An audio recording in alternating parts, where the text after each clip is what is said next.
A gente tem na nossa plataforma digital no YouTube, né? Já todas as mensagens do mês. Eu quero te incentivar a ver. A gente não tem nem essa obstinação de monetizar. Nossa intenção é que você receba a palavra. E aqueles que têm se submetido à orientação pastoral, a palavra tem surtido efeito. De você anotar, de você riscar a tua Bíblia, de você chegar em casa e dar continuidade de ler, reler, estudar, meditar. Só assim a palavra vai entrando, limpando, transformando, regenerando. E essa transformação sempre se dará pelo Espírito e o poder da palavra de dentro para fora. O que comumente acontece é que o sistema religioso quer que você apenas obedeça e siga regras e dogmas criados pelos homens. E aqui você vai ter dificuldade para isso, porque aqui não tem regras, não tem dogmas, aqui tem a palavra. E você precisa se relacionar com ela, você precisa amar a Bíblia, você precisa ler, meditar, para que os frutos, não instantaneamente, porque o mundo vive uma cultura imediatista, mas nós vivemos a eternidade já aqui na terra. Então, você precisa dar um passo de cada vez. E se enchendo da palavra, com certeza a transformação ela vai ocorrer certo. Amém? E hoje o nosso título da mensagem é o poder do perdão que restitui a alegria da casa do Pai. Amém? Então, abra sua Bíblia comigo, Lucas capítulo 15, nós vamos ler o 1 e o 2, e aí nós vamos saltar para a parábola do filho pródigo no verso 11 em diante, para que a gente possa entender por que Jesus contou a parábola do filho pródigo. Tem um contexto, e a gente precisa ser fiel ao contexto. E o contexto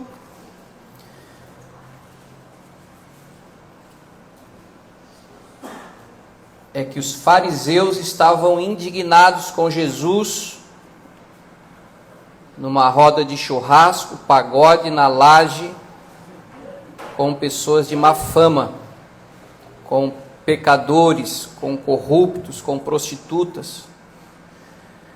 E os fariseus ficaram doidos. Achou? Lucas 15, 1 e 2 diz assim: aproximavam-se de Jesus todos os publicanos e pecadores para o ouvir. E murmuravam os fariseus e os escribas, dizendo: este recebe pecadores e come com eles. Vamos para o 11. Continuou: certo homem tinha 2 filhos. O mais moço deles disse ao pai: pai, dá-me parte dos bens que me cabem.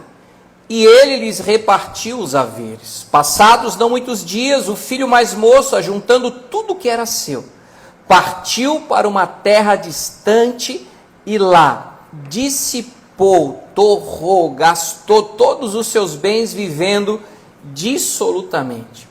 Depois de ter consumido tudo, sobreveio àquele país uma grande fome, uma seca, e ele começou a passar necessidade. Então ele foi e se agregou a um dos cidadãos daquela terra, e este o mandou para os seus campos a guardar porcos. Ali desejava ele fartar-se das alfarrobas que os porcos comiam, mas ninguém lhe dava nada. Então, caindo em si, disse: quantos trabalhadores de meu pai têm pão com fartura, e eu aqui morro de fome? Levantar-me-ei, irei para ter com meu pai, e lhe direi: pai, pequei contra o céu e diante de ti, já não sou digno, não sou merecedor de ser chamado teu filho. Trata-me como um dos teus trabalhadores.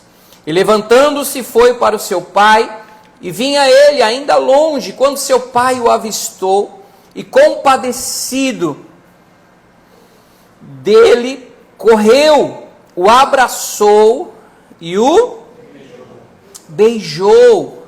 E o filho disse: pai, pequei contra o céu e diante de ti, já não sou digno de ser chamado teu filho. O pai, porém, disse aos seus servos: trazei depressa a melhor roupa, vestiu, ponde-lhe um anel no dedo e sandálias nos pés. Trazei também e matai o novilho cevado, aquele gordinho, aquela gordurinha. Comamos e regozijemo-nos, porque este meu filho estava morto e reviveu. Estava perdido e foi achado, e começaram a regozijar-se. Ora, o filho mais velho estivera no campo, e quando voltava, ao aproximar-se da casa, ouviu o quê? A música e as danças. Chamou um dos criados e perguntou-lhe o que era aquilo. E ele informou: veio teu irmão, e teu pai mandou matar o novilho cevado, porque recuperou com saúde. Ele se indignou e não queria entrar. Saindo, porém, o pai procurava conciliá-lo, mas ele respondeu a seu pai: há tantos anos que te sirvo sem jamais transgredir uma ordem tua, e nunca me deste um cabrito sequer para alegrar-me com os meus amigos. Vindo, porém, esse teu filho, que desperdiçou os teus bens com meretrizes, prostitutas, tu mandaste matar para ele o novilho cevado. Então lhe respondeu o pai: meu filho, tu sempre estás comigo, tudo que é meu é teu.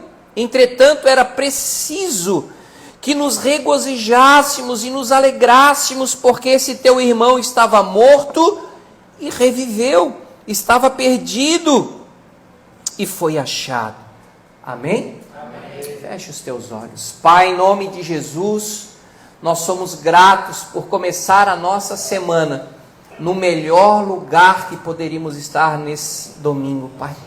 Na tua casa, assentado como filhos amados incondicionalmente pelo nosso Pai, perdoados totalmente dos nossos pecados pelo sacrifício do seu Filho Jesus Cristo, e por meio da fé a graça nos alcançou. E hoje somos o povo mais feliz da terra e queremos aprender, queremos ser instruídos a respeito dessa verdade poderosa e libertadora, o poder do perdão de Deus sobre a vida do pecador. Que nesta manhã o teu Espírito fale aos nossos corações, e que não sejamos, Senhor, pessoas ouvintes negligentes, mas sim operosos praticantes da tua palavra, para sermos verdadeiramente felizes na nossa vida, Pai. Remove toda incredulidade, toda dúvida, e que o pregar do teu evangelho traga fé e traga a ação de Deus sobre os nossos corações, ó Pai, e que possamos viver a festa, a celebração, a música, as danças na casa do Pai, na comunhão com o seu Filho. Essa é a nossa oração e a nossa gratidão nesta manhã, em nome de Jesus. Amém, Senhor. Amém, queridos?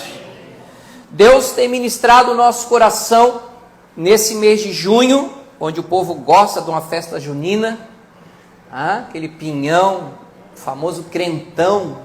Eita glória! Crentão é o que não é com vinho, né? Com suco de uva. Paçoca, pé de moleque, puxa-puxa, aquele puxa-puxa que já tira o dente do cara fora. Coisa boa, né? Pipoca, milho, bolo de milho, fubá, cachorro quente com aquela cebolinha. Tô com fome não. E Deus gerou fortemente no nosso coração esse tema e esse conteúdo precioso a respeito do poder do perdão. Porque nós erramos e nós somos destruídos não por demônios, mas exatamente pela falta de conhecimento da própria palavra e do próprio Deus. E Deus tem nos dado graça e tem trazido à luz a revelação do seu evangelho da cruz. O Cristo que foi crucificado, o Cristo que foi ressuscitado. E nós precisamos tirar a esquizofrenia, as minhocas da nossa cabeça, dos nossos sentimentos, das nossas emoções, para experimentarmos de fato, como fala Paulo em Romanos 12:2, não vos conformeis com este século, mas transformai-vos pela renovação da vossa mente, do nosso entendimento, para que a gente possa sim experimentar a boa, agradável e perfeita vontade de Deus. E tem muita gente achando que é vontade de Deus e muitas vezes não é vontade de Deus. Porque a maioria das pessoas não sabe lidar nem com o pecado e nem com o perdão dos pecados. Muitas pessoas, por não terem essa revelação da grandiosidade da obra de Cristo na cruz, elas vivem numa luta interna, umas lutam até com Deus. Às vezes eu escuto o pessoal, rapaz, estou numa peleja com o Senhor, tu não tem ideia. Eu falei, meu Deus, como é que deve ser lutar com Deus, né, gente? Que loucura. Porque elas não têm paz. E nós vemos aqui Jesus se alegrando em relacionamento, em comunhão, porque você não vai sentar à mesa com um desconhecido, né? Tu vai comer churrasco com alguém, pelo menos tu já tenha um conhecimento, um relacionamento, uma amizade. E foi isso que indignou os religiosos. Como é que o mestre de vocês, como é que esse Jesus que se fala um homem de Deus, um mestre, um rabi, está aí no pagode, está aí no churrasco, está aí com gente de má fama, pecador, publicano, cobrador de imposto, só gente que era odiada pelos próprios judeus. E aí Jesus começa a falar a respeito de algumas parábolas. E aí tem a primeira da ovelha perdida, depois da dracma perdida, e hoje nós vamos pincelar algumas coisas do filho pródigo, onde fala, olha, tinha um pai que tinha 2 filhos, o mais novo do nada pede a parte da herança dele ainda com o pai vivo, cara de pau, miserável. Diz, pai, para mim você pode morrer porque eu quero a minha grana que eu vou para a galera. E o pai reparte a herança em vida, dá para o filho mais novo, e depois de uns dias ele, senta o pé, vai para o mundão literalmente, torra a grana do pai dele com prostituta, com bebedice, com balada, com vários amigos, né? Enquanto ele tinha dinheiro, a gente tem bastante amigo. Mas quando o dinheiro começou a acabar, os amigos também começaram a acabar. E aí quando ele se deu conta, ele estava sem R$1 para contar a história, os amigos já tinham abandonado, amigos. E ele se viu com necessidades. E Jesus, para cutucar os judeus ainda, disse, olha, ele foi trabalhar num chiqueiro. Judeu odeia porco. E Jesus já contou mesmo para botar o dedo na ferida dos fariseus. E falou, olha, ele foi trabalhar no chiqueiro, cuidando de porco. E veio uma seca, uma crise tão grande que ele já estava até pensando em comer a lavagem dos porcos. Mas o patrão era tão ruim que nem a lavagem do porco ele podia comer. E quando a barriga estava vazia e a fome começou a bater, ele lembrou, esse cara, lá na casa do papai, os servos menores, eles tinham pão em abundância, eles tinham pelo menos 3 refeições fartas durante o dia. Eu estou passando fome aqui, eu vou voltar para a casa do pai. E aí ele ensaiou o discurso, né, para pedir perdão e tal, que não queria, não era nem merecedor mais de ser filho, mas que ele poderia trabalhar lá pelo menos para ter o que comer, quem sabe abater a dívida que ele tinha feito com o pai, enfim. E quando ele vai, e ele está chegando na casa do pai, o pai o avista de longe, e sai correndo, cheio de compaixão, de amor, de misericórdia. abraça aquele filho fedido, sujo, descaracterizado, sem identidade, um andarilho, um miserável, um mendigo, e beija ele, manda trazer uma roupa nova, manda trazer o anel, manda colocar sandálias nos seus pés, e o filho querendo falar, se justificar, né? Pai, eu pequei contra os céus, eu peguei contra ti, me desculpa. Cala a boca. Você estava, para mim, estava morto. Você está vivo. Você estava desaparecido, mas foi achado. Vem aqui, meu filho, manda vir a banda, manda aquele novilho cevado, aquele gordinho, vamos botar no fogo, sacrifica ele, vamos fazer a festa, porque o meu filho foi achado. E aí começa a festa, começa a dança, todo mundo se alegrando, aquela festarada. Daqui a pouco o filho mais velho está chegando, vê o barulho, e fala, ué, que estranho. Não tem nenhuma festa marcada, não é aniversário de ninguém, casamento de ninguém. E aí, quando ele chega perto da casa, um dos empregados fala, teu irmão voltou. Teu pai mandou, sabe aquele novilho que teu olho brilhava? Pois é, tá lá, já vamos servir, vamos lá. Ele falou, eu lá? Participar dessa palhaçada? Esse vagabundo torrou a herança do pai. E o pai está dando uma festa para ele. Que loucura é essa? Como assim? Barbaridade, tio. Tô de horror.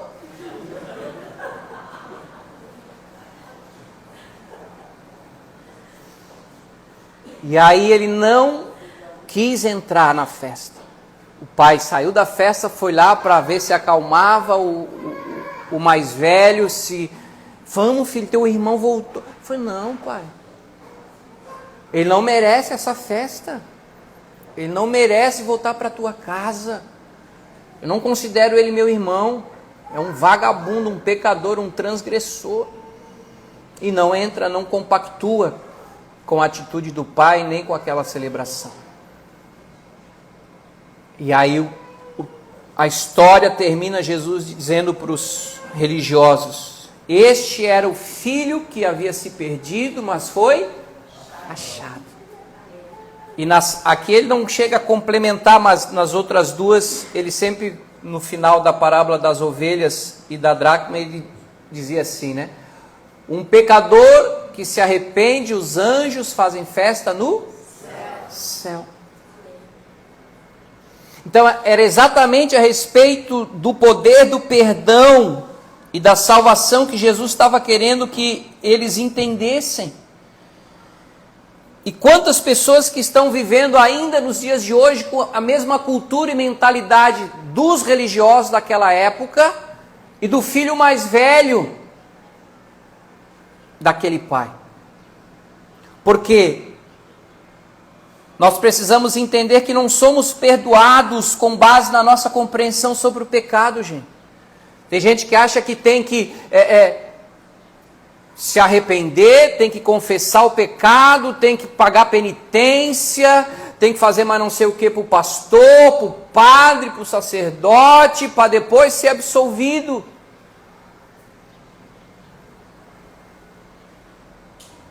Há uma cultura errada de entendimento sobre a verdade do poder do perdão de Deus.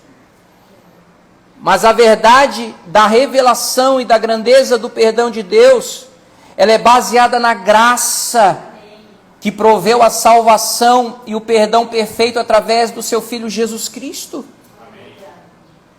Romanos 3, verso 23 e 24... Paulo, que foi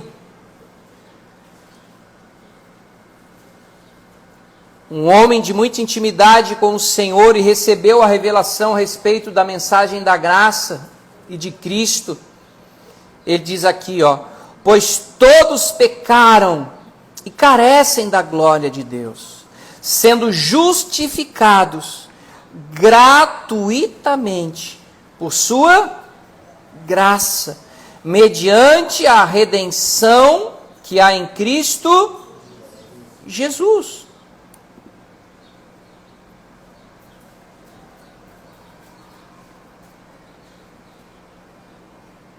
Então, Deus se relaciona conosco não baseado nas nossas obras, não baseado naquilo que a gente obedece, não baseado naquilo que nós temos como performance espiritual, mas baseado no seu amor e no seu favor sobre as nossas vidas. Jesus estava se relacionando com aqueles pecadores, não tentando convencê-los dos seus pecados, mas sim para demonstrar o quanto eles eram amados por Deus. Nós temos mania de querer apontar o dedo para as pessoas e dizer: você é pecador, você está indo para o inferno, você está desagradando a Deus. Mas ele esquece que enquanto tem um dedo apontando para ele, tem 3 para ele. Falamos aqui quarta-feira, né, quando aquela mulher foi pega em flagrante adultério. Os religiosos trouxeram ela praticamente seminua para dentro da igreja e falaram: e aí, Jesus, a lei de Moisés manda que se alguém é pego em flagrante adultério, deve morrer por apedrejamento. Ele falou: é verdade. Quem não tem pecados, pode atirar a primeira pedra. Ou seja, antes que eu queira tirar o cisco do olho do meu irmão, tem um poste no meu. Eu preciso tirar o poste que está no meu olho, não o cisco que está no olho do meu irmão. Mas muitas vezes nós estamos inseridos num ambiente de legalismo, de religiosidade. E nesse ambiente a gente não experimenta o amor de Deus. A gente não experimenta o quanto é a gente amado por Deus. Você viu o discurso do irmão mais velho? Eu sempre estive aqui obedecendo o pai, trabalhando duro com o senhor nunca me deu um cabrito. Aí o pai se assustou e falou: mas tudo que é meu é teu. Você não desfrutou, você não gastou, você não comeu, não bebeu, não vestiu, porque não quis, mas o que é meu, então você é meu herdeiro. Esse é o discurso dos religiosos. Eles sempre se acham merecedores. Eles sempre acham que Deus está devendo alguma coisa para eles. Mas você viu a humildade do filho que aprontou, do gastador, porque pródigo não vem de pecador, pródigo vem de gastador. Então aqui na história não tem só o filho que era pródigo, aqui tem um pai que era pródigo, porque o pai esbanjou, o pai gastou, o pai pegou o melhor e deu para o filho que era o pecador. Você consegue enxergar que o pai também era pródigo? Que às vezes a gente escuta tanto ao filho pródigo, aquela parábola do filho que torrou a grana do pai e tal. Mas pródigo não tem nada a ver com pecado, com transgressão. Tem a ver com gastar. Ele gastou mesmo, pegou e torrou literalmente a grana do pai. Só que o pai pegou e gastou o melhor que ele tinha para celebrar a volta do filho. E quando a gente fala que o evangelho é boa notícia, não é porque Deus abençoa quem faz tudo certinho. Isso não é boa notícia. Ah, Deus pune o pecador. Não, o evangelho fala que Deus amou o mundo de tal maneira que deu o seu único filho para que todo aquele que nele crê não morra, mas tenha a vida eterna. Que Deus fez com que Jesus se tornasse pecado naquela cruz, que através do sacrifício dele nós nos tornássemos a justiça de Deus. Essa é a boa notícia. Deus, que é justo, perfeito, ele tornou o pecador justificado. Não por nossas próprias obras, mas pela própria obra do Cristo. Por que você acha que vai para o céu? Tem gente que acha que ainda não é merecedor de ir para o céu. Por isso que ele está aqui nessa manhã. Diz: não, eu vou na igreja que é para ver se eu posso garantir um lotezinho, nem que seja de uns 380 metros lá no céu, né, cara? Tá louco? Não quero ir para o inferno. Mas por que esse medo, ou do céu ou do inferno? Por que essa distância tão grande? Paulo, ele vai dizer aqui em Colossenses, abra aí Colossenses 2, vamos ler do versículo 2 ao 13.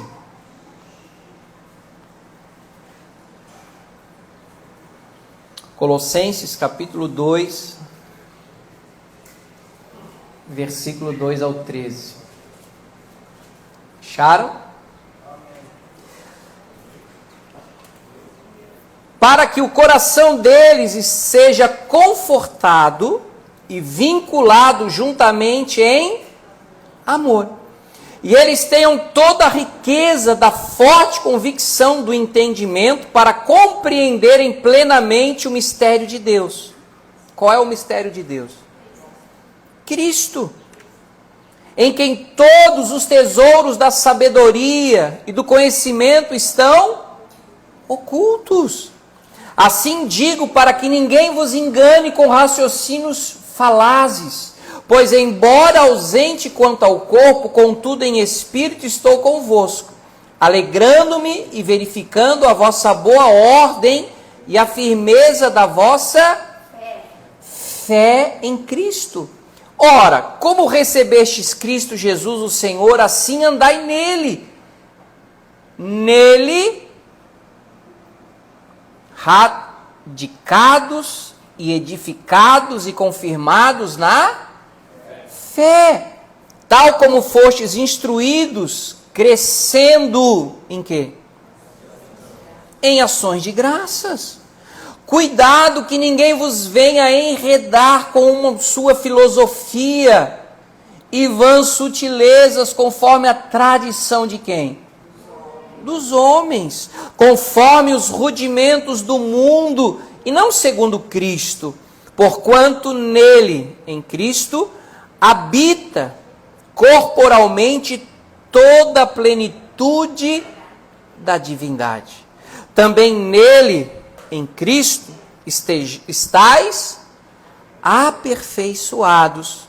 Ele é o cabeça de todo principado e potestade. Nele também fostes circuncidados, não por intermédio de mãos, mas no despojamento do corpo da carne, que é a circuncisão de Cristo, tendo sido sepultados juntamente com ele no batismo, no qual igualmente fostes ressuscitados, mediante o quê?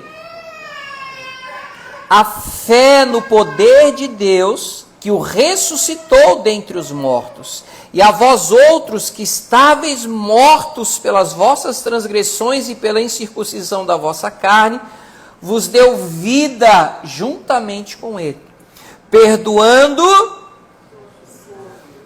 todos os nossos pecados, delitos, transgressões.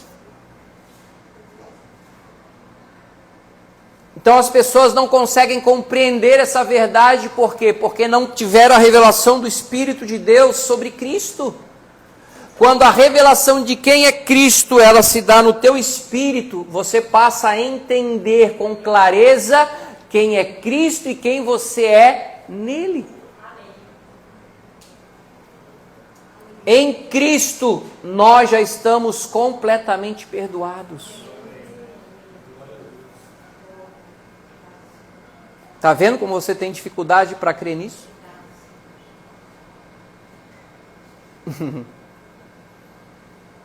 Você tem dificuldade de ver livre. Parece que você ainda tem uma corrente, parece que você ainda tem uma pendência, parece que você ainda vive... Uma das piores coisas que tem da humanidade é viver debaixo de sentimento de culpa e de condenação. As pessoas adoecem. Não só mentalmente e emocionalmente, mas isso gera até consequências no próprio corpo da pessoa. E aí elas acham que Deus não as ama, que tudo que está de errado na vida dela é castigo de Deus. E é uma baita mentira, é um baita engano. Paulo vai reforçar Romanos 8:1. Romanos capítulo 8, versículo 1, ele vai dizer: agora, tempo presente, hoje, pois já nenhuma condenação há para os que estão em Cristo Jesus.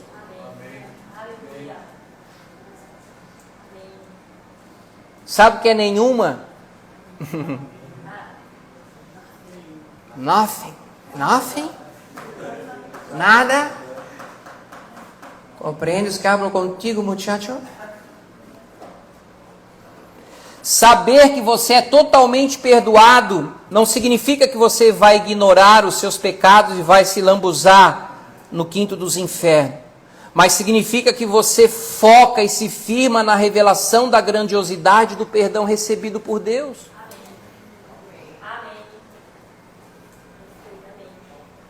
Você pode perceber os ministérios que focam no pecado e na exortação para você não pecar é onde acontecem os maiores escândalos. Porque estão focando no pecado. Se eu foco no pecado, eu vou pecar. Agora, se eu foco no amor de Deus e no relacionamento com Ele, eu vou crescer, eu vou desenvolver, eu vou viver livre.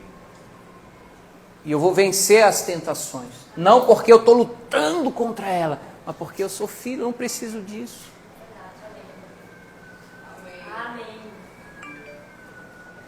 Você não vai precisar lutar contra a pornografia.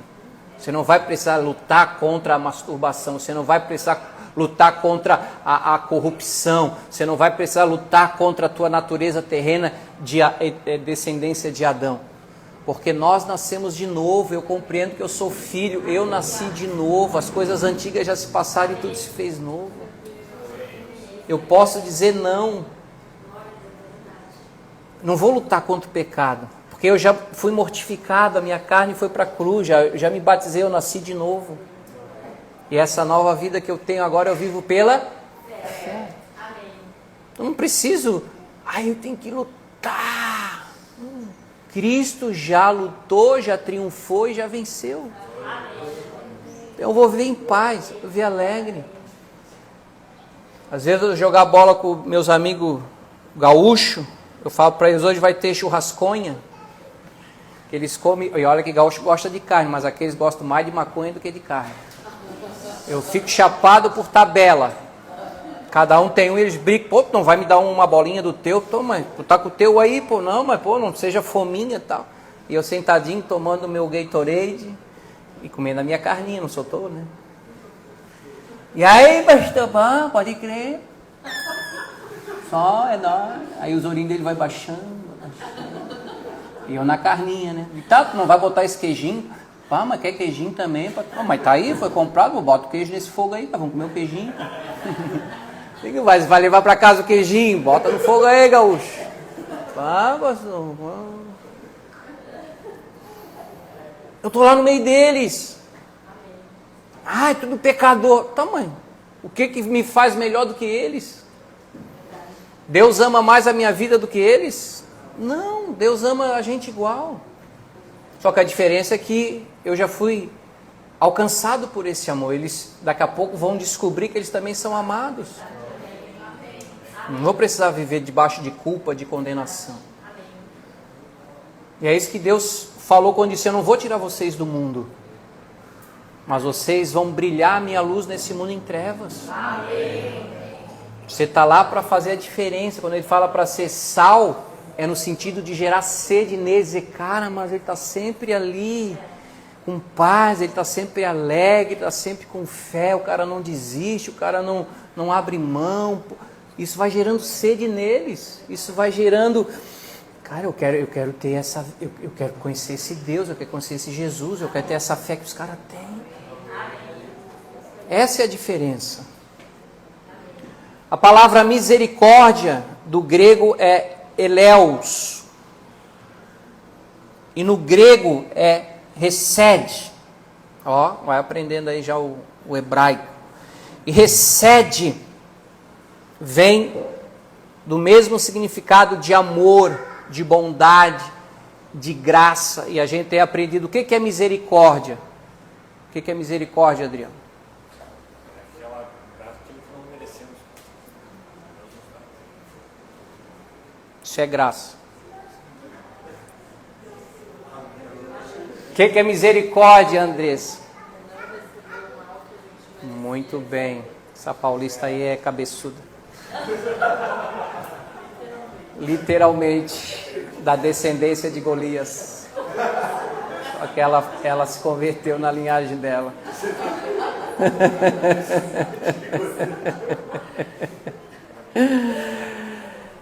Misericórdia, gente, é nós não recebermos o mal que nós merecemos. O pai daquele guri, aquele gurizinho que torrou e envergonhou a família e o pai, foi recebido por compaixão e misericórdia. Realmente ele não merecia aquela festa, ou merecia? Ele mesmo sabia, eu não sou merecedor dessa festa, mas o pai dele falou, cala a tua boca, porque você é meu filho e o dinheiro é meu, o bicho é meu e eu vou gastar contigo porque tu estava morto e reviveu, eu te amo. Isso é misericórdia. E o que é arrependimento? O menino se arrependeu para ser merecedor da festa? Ah? Sim? Tu viu o discurso dele? Não foi de arrependimento, foi de querer comer. Para com o romantismo, gente. Esse cara, eu vou voltar para a casa do velho, porque pelo menos lá eu não vou ficar com a barriga vazia, eu vou ter comida. Ou ele voltou porque estava com saudade do pai. Ah, conta outra para mim. Não teve arrependimento aqui, teve interesse. Então, ó como está incutido na cabeça dos religiosos, que para receber perdão tem que haver arrependimento. Você precisa aprender o que é arrependimento. E o que é arrependimento no grego? Muito bem, metanoia. Metanoia é mudança de mentalidade. Mas no hebraico, essa aqui tu não tinha escutado ainda. Vem de techuvá. Diga techuvá. Tá chique, hein? Quem diria? Mal safar o português, tá falando hebraico aí agora, hein, Adriano? E se a gente for lá, mas lá na raiz da palavra techuvá, essa nem judeu bota muita fé, mas a raiz lá do hebraico mais antigo, onde tem lá os desenhozinhos e tudo mais, significa arrependimento, né? Por causa da cruz, retorne para a graça. Isso é arrependimento para Deus. Por causa da cruz, volte para o amor, a bondade, o que você não merece, o bem que tu não merece, volta para Ele. Isso é arrependimento, gente. Lógico, quando a gente peca, a gente tem remorso, a gente não diz para Deus que não vai fazer nunca mais, mas amanhã a gente está fazendo de novo. Isso é remorso, é tristeza, você sabe que fez coisa errada.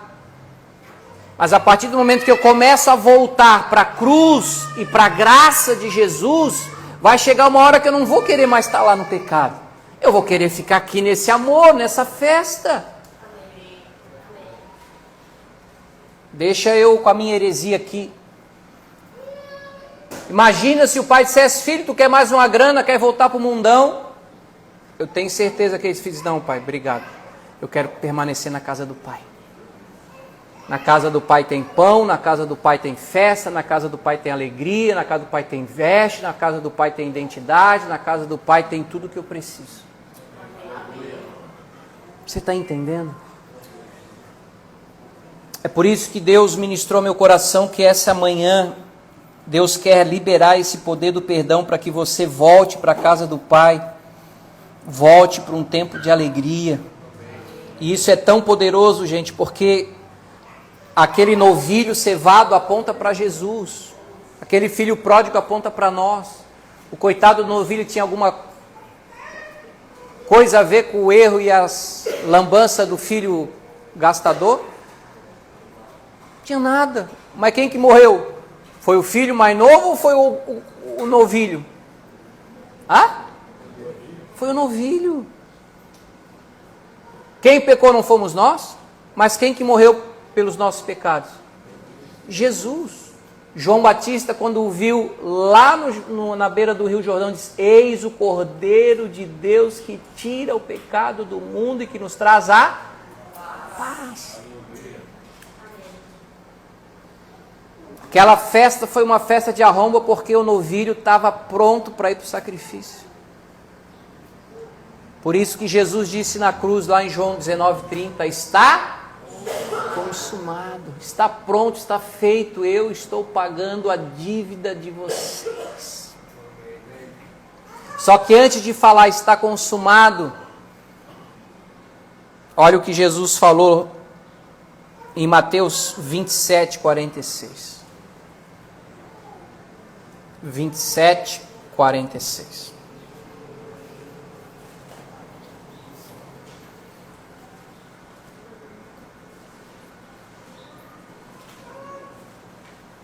Por volta da hora 9, ou seja, umas 3 horas da tarde, clamou Jesus em alta voz, lá da cruz, dizendo: Eli, Eli, lama sabachthani.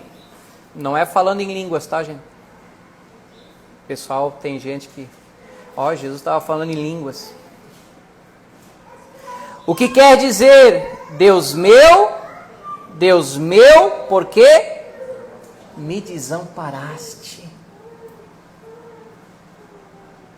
Uma das coisas que mais indignava e deixava os fariseus furiosos é porque quando Jesus se dirigia a Deus, ele nunca se dirigia com a palavra Adonai, Deus.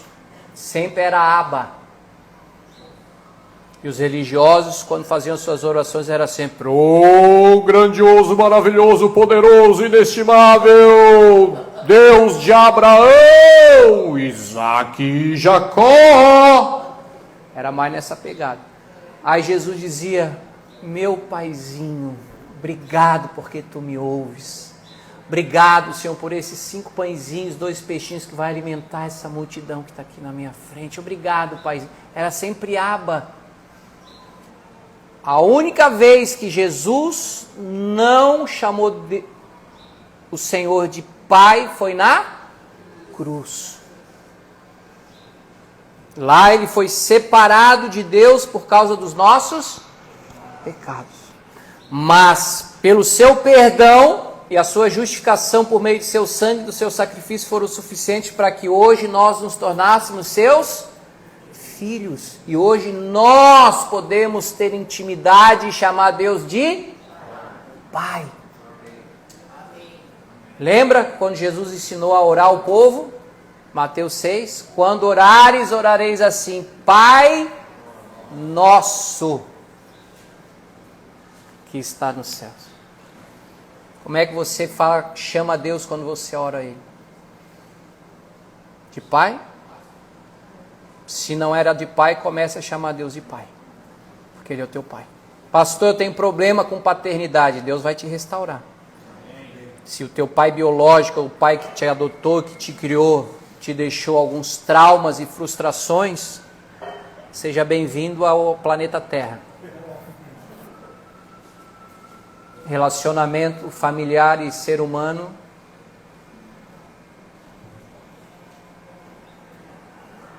precisa perder tempo para falar deles, porque só muda o nome e o endereço. Mas temos, outros já perderam, mas temos. Mas quando o teu relacionamento for restaurado primeiro com o Abba, com teu paizinho celestial, com certeza ele vai reconstruir e restaurar os teus relacionamentos interpessoais. Principalmente também com os da tua casa. Há uma promessa do próprio Miqueias, que fala que Deus irá converter o coração dos pais aos filhos e dos filhos aos pais. E se tem algo que hoje o pessoal quer desconstruir exatamente, a imagem, a figura do pai. A maioria das escolas hoje já não tem mais festa do Dia dos Pais, ou festa do Dia das... Não, vamos fazer a festa da família porque agora é assim, a vibe é essa. Ou seja, tira o pai de cena. Porque essa é a imagem que nós temos que ter de Deus. Amém? Amém. Enquanto o pessoal do louvor vai subindo, vamos encerrar lendo o Romanos 8, do 15 ao 17.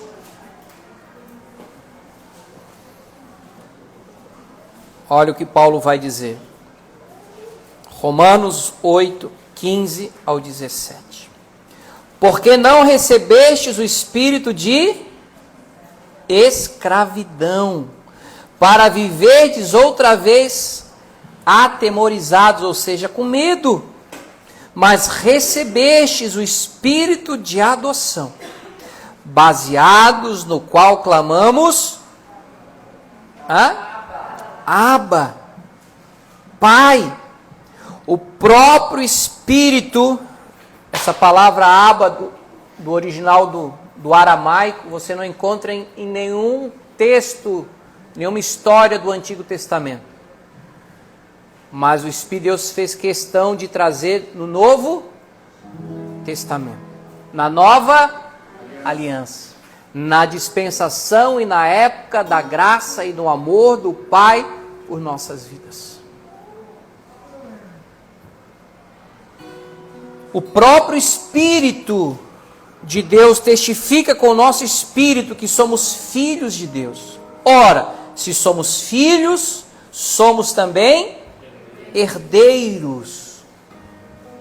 Herdeiros de Deus e co-herdeiros com Cristo. Se com Ele sofremos, também com Ele seremos glorificados. Ou seja, tudo que é do meu Pai é meu.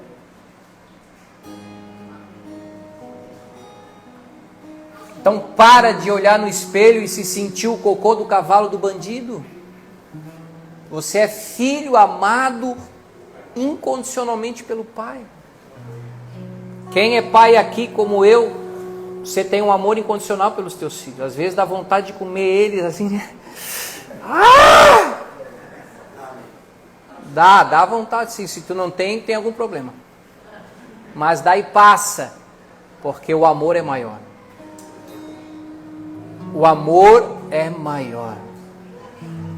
E se nós que somos pais maus, sabemos dar coisas boas aos nossos filhos. Essa semana meu primo, a filha dele fez aniversário, eu fui lá para pegar os adesivos da Ohana. Disse, pastor, fui tomar café com ela, fez 8 aninhos, a Maria Flor. Ela queria um tablet, fui lá no camelão, já comprei um tablet novo para ela, tá lá faceira e tal. O pai lá todo bobão, porque a filha dele estava completando mais um ano de vida. Nós que somos maus, sabemos dar coisas boas para os nossos filhos. Quanto mais o nosso Pai Celestial não nos dará coisas muito melhores e muito maiores do que a gente como pai biológico, pai que... Você não tem ideia o quanto você é amado por Deus. Ai, Deus, mostra o teu amor por mim. Você quer maior prova do que Ele mandou o único filho dele no teu lugar naquela cruz? Você quer mais o quê? E de lambuja aí Paulo vai dizer em Romanos 8, 31 e 32. Se Ele não poupou nem sequer o único filho, como não nos dará junto dele, de Cristo, todas as demais coisas? Se Deus, se o Pai é por nós, quem será contra nós? Quando está a criança dependente do pai, pequenininha ali, né, ainda amamentando, quando está no colinho do pai ou da mãe, tu acha que ele está preocupado com o boleto que ele tem que pagar amanhã? Tu acha que ele está preocupado, Marcelo? Se amanhã ele vai ter o que comer, se amanhã ele vai ter o que vestir. Imagine agora aí na sua criatividade, aquele filho voltando, fedido, maltrapilho, totalmente desfigurado do pai, mas o pai já viu longe, é ele, eu tenho certeza, é ele, eu estava esperando ele, é ele, e nem esperou, né? Já saiu correndo na direção do andarilho lá, abraçou, beijou, e ele querendo se justificar, e cala a boca que tu tá vivo, meu filho, vem para casa, rápido, manda trazer a melhor roupa, manda botar o anel no dedo dele, manda botar a sandália, que ele não vai andar descalço, não é andarilho, não é escravo, ele é filho. Feche os teus olhos. Nessa manhã, o Pai tem vestes novas para você. Nesta manhã, Deus vai colocar o anel de volta no teu dedo. Ele vai calçar os teus pés com as sandálias da preparação do Evangelho da Paz.